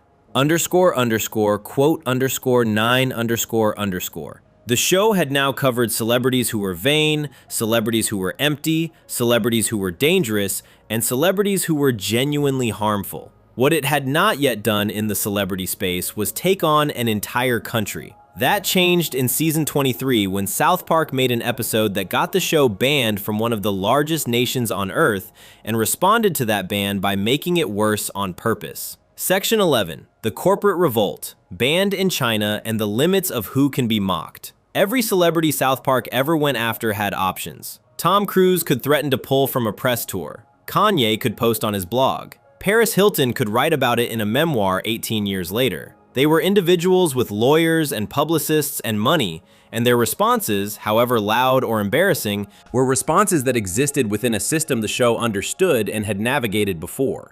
China is not an individual with a publicist. China is a government with the ability to erase you from an entire country's internet overnight. And when South Park made an episode about Hollywood's relationship with China in October 2019, that is exactly what happened. Banned in China is season 23, episode 2. It aired on October 2nd, 2019. It was the 299th episode of the show overall. The episode runs 2 stories at the same time, which is standard South Park structure, but the 2 stories are connected more directly than usual because they are both making the same argument from different angles. The first story involves Randy Marsh. Randy, who had been running a marijuana farm called Tegrity Farms across season 23, decides he wants to expand his business into China. He travels there to try to sell his product and finds himself in serious trouble almost immediately. He ends up in a Chinese labor camp. He kills Winnie the Pooh in the camp, which is the episode's most direct reference to the widely circulated comparisons between Chinese President Xi Jinping and the Winnie the Pooh cartoon character. Those comparisons had become well known enough that images of Winnie the Pooh had reportedly been restricted in China. The show made the comparison visual and explicit. The second story involves Stan and his friends forming a band. The band gets noticed and is hired to be the subject of a biographical film being produced by Chinese filmmakers. This is exciting for the boys at first. A movie about their band sounds like a dream. They show up ready to tell their story. Then the Chinese producers start making changes. Kenny dies in an early scene of the film, which is a running joke across South Park's entire history. The producers say Kenny cannot die in the film because death is considered a sensitive subject in China, and the film needs to be approved by Chinese censors. Kenny is written back to life. The boys accept this. More changes follow. A character who is gay needs to be removed because content involving gay relationships is restricted. That character disappears from the film. The boys are less comfortable with this, but go along with it. Then the changes become bigger. Anything that could be seen as critical of the Chinese government needs to come out. Storylines get removed. Characters get changed. The film that was supposed to be about the boys and their band becomes something that has nothing to do with them at all. By the end of the process, the movie is unrecognizable. It looks like every other film that has gone through the same process. Something that started as a genuine creative work and got sanded down until nothing real remained. The boys quit. They walk away from the movie deal and go home. The episode is not really about the boys' band. It is about a pattern that had become a significant story in Hollywood at the time. Major American film studios changing or removing content from their movies in order to get those movies approved for release in China. China represented an enormous amount of money for the film industry, and studios were willing to make significant changes to their content to access that market. Characters were changed, storylines involving anything the Chinese government might object to were cut. Films that depicted China or Chinese history in ways the government did not approve of were altered before release. This had been documented and discussed in entertainment journalism for years, but it had not been addressed directly in a major piece of popular culture. South Park addressed it directly, by name, with specific references to the kinds of changes being made, and broadcast it to millions of viewers. The Chinese government's response was swift. Within 24 hours of Banned in China airing, every episode of South Park was removed from Chinese streaming platforms. Every clip of the show on Chinese social media was taken down. Discussions of the show in Chinese online spaces were deleted. The show was effectively wiped from the Chinese internet. This is not a small thing. China has hundreds of millions of internet users. Erasing a show from that space entirely is a significant action, and it happened within a single day. Parker and Stone issued a statement. They wrote that, like the NBA, they welcome Chinese censors into their homes and hearts. They wrote that they too love money more than freedom and democracy. They wrote that she does not look just like Winnie the Pooh at all. They told their audience to tune into their 300th episode. They ended by writing, "Long live the great Communist Party of China." It was the most deliberately confrontational public statement the show had ever released. Every sentence of it was designed to be as mocking as possible of the situation and of any expectation that they might apologize or adjust their behavior. They compared themselves to the NBA, which had its own controversy with China around the same time, involving a team executive who had expressed support for protest in Hong Kong. The NBA's response to that controversy had been widely criticized as overly cautious and driven by financial concerns. Parker and Stone were putting South Park on the opposite end of that spectrum as visibly as they possibly could. The 300th episode, which aired the following week, continued the China storyline. Randy, still in China, shouted an insult directed at the Chinese government government loud enough that the show made it the centerpiece of the episode. South Park was not backing down. It was going further. The Halloween special that aired later that same season, the one with the Weinstein reference, opened with Randy wearing a mask of President Xi Jinping's face during the show's opening credits. This was a direct callback to Banned in China and another deliberate escalation. The show had been banned from China. Its response was to put Xi Jinping's face on its most prominent character in the very next episode that could reasonably include it. Banned in China matters in the context of this video because it represents the outer limit of what the celebrity satire machine was capable of reaching. Every other target in this video was an individual. They could be mocked, they could respond, they could threaten legal action or cry to a network, and eventually things settled back down. China did not settle back down. China removed the show entirely and has not brought it back. As of 2026, South Park remains effectively banned in China. Parker and Stone's apology statement is still the last public communication they directed at the Chinese government on the subject. The show's response to being banned was to act as if the ban itself was the funniest possible outcome. Their statement was not the response of people who were scared or who wanted to make peace. It was the response of people who had spent 23 years building a show on the principle that no target is too big, and who were not about to start making exceptions when the target was bigger than anything they had faced before. There is one detail about Banned in China that sits differently from everything else the show has ever done in the celebrity space. Every other celebrity episode was fundamentally about a person, their ego, their behavior, their psychology, their place in the culture. Banned in China is about a system. The target is not a human being with a recognizable face and a public persona. It is an economic arrangement between an authoritarian government and an industry that depends on that government's approval to access its market. That is a harder thing to mock than a man who locks himself in a closet or a woman who coughs up semen. It is less funny in the way celebrity gossip is funny, but it might be the most important thing the show ever pointed at. Banned in China is the episode that answers the question the rest of this video has been building toward. The question is not who South Park is willing to mock. The answer to that is everyone. The real question is what South Park is willing to lose in order to keep mocking everyone. Tom Cruise cost them a rebroadcast. Scientology cost them Isaac Hayes. 200 and 201 cost them 2 episodes that will probably never be seen by most people who watch the show. Banned in China cost them an entire country. They have not changed what they do. Before we move on, if you're enjoying this analysis, please consider subscribing. It helps the channel tremendously. That consistency, the refusal to carve out exceptions no matter the cost, is what the final section of this video is actually about. Because when you look at every episode together, from Mecha Streisand in 1998 to Banned in China in 2019, and everything in between, a single pattern emerges that tells you something specific and worth sitting with about what South Park has been doing this whole time. Section 12, the taxonomy of a takedown. What every episode tells us about South Park's theory of fame. Pull all 12 episodes back and look at them together. Barbra Streisand in 1998, Tom Cruise in 2005, Britney Spears in 2008, Kanye West in 2009 and again in 2013, Michael Jackson in 2004 and again in 2009, Paris Hilton in 2004, Mel Gibson in 2004, episodes 200 and 201 in 2010, Harvey Weinstein across 2017 and 2019, Banned in China in 2019. That is over 20 years of the show pointing at famous people and pulling the trigger. And when you line them all up, something becomes visible that is easy to miss when you are watching the episodes one at a time. South Park does not mock all celebrities the same way. It never has. There is a system underneath the chaos, and once you see it, the whole celebrity catalog starts to read differently.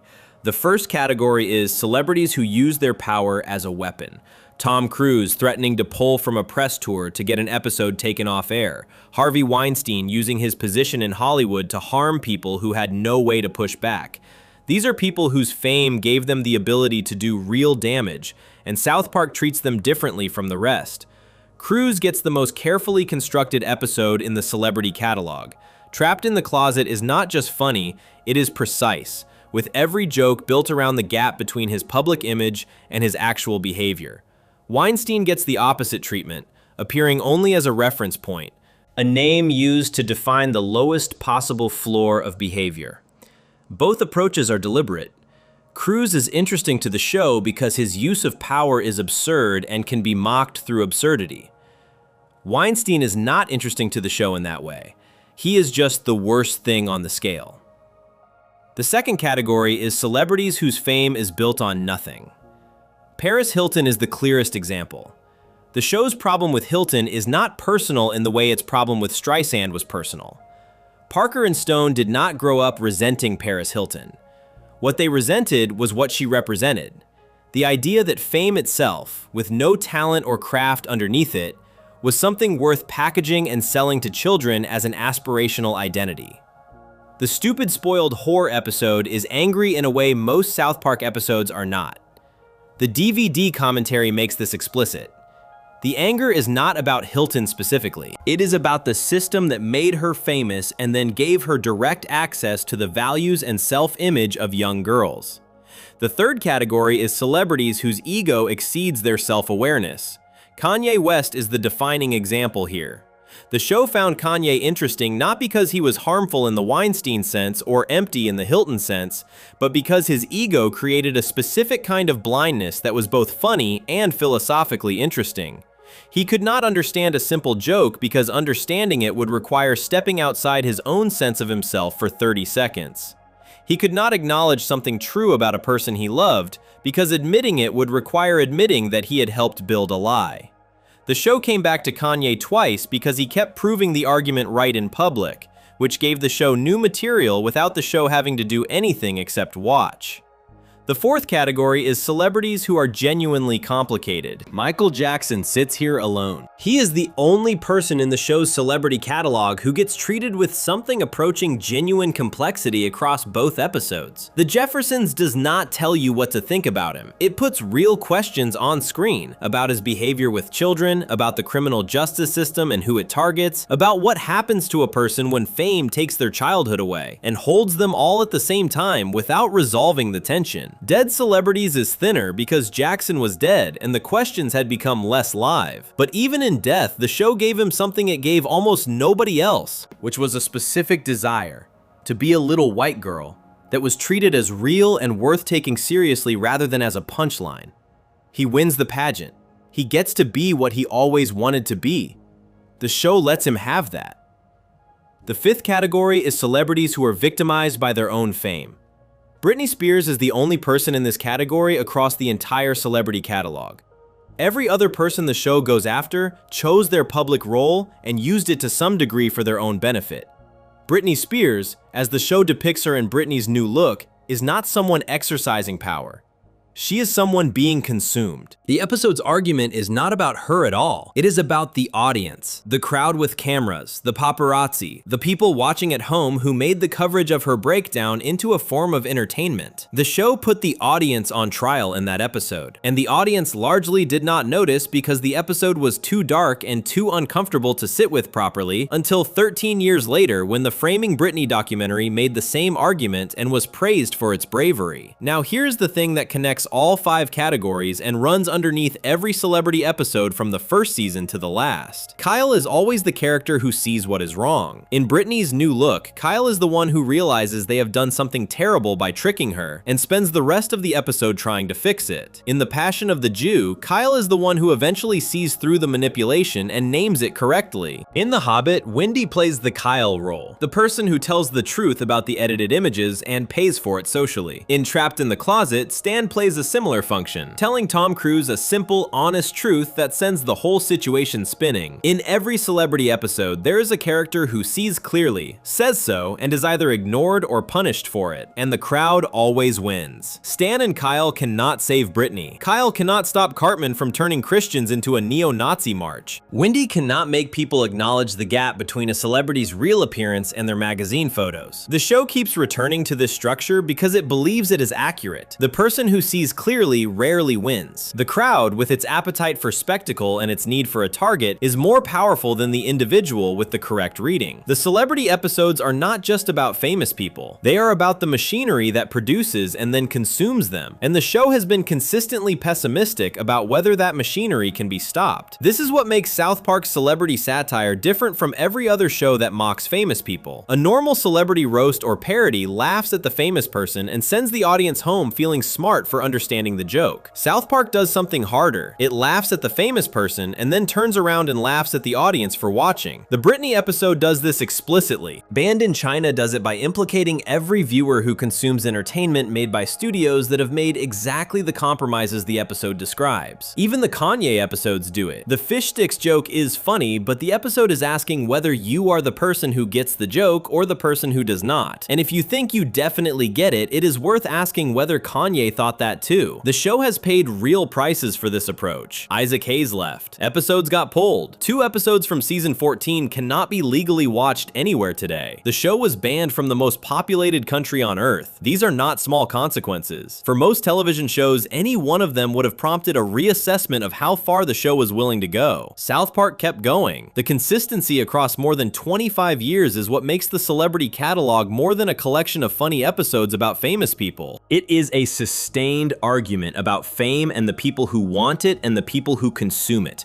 The argument has not changed since Barbra Streisand turned into a robot in 1998. The targets have changed, the show got more sophisticated in how it made the argument, but the core of it is the same thing Parker and Stone believed when they were making the first season on a tiny budget in Colorado, that nobody deserves special protection from being mocked, that the more powerful you are, the more you deserve to be laughed at, and that the audience laughing at the powerful person is never quite as innocent as it thinks it is. 25 years of celebrity episodes, dozens of targets, real consequences, and the show is still on the air. That is either the funniest thing about South Park or the most important thing about it. Depending on which episode you are watching and when, it might be both at the same time. If you enjoyed this video essay, make sure to subscribe. Thanks for watching, and I'll see you in the next one.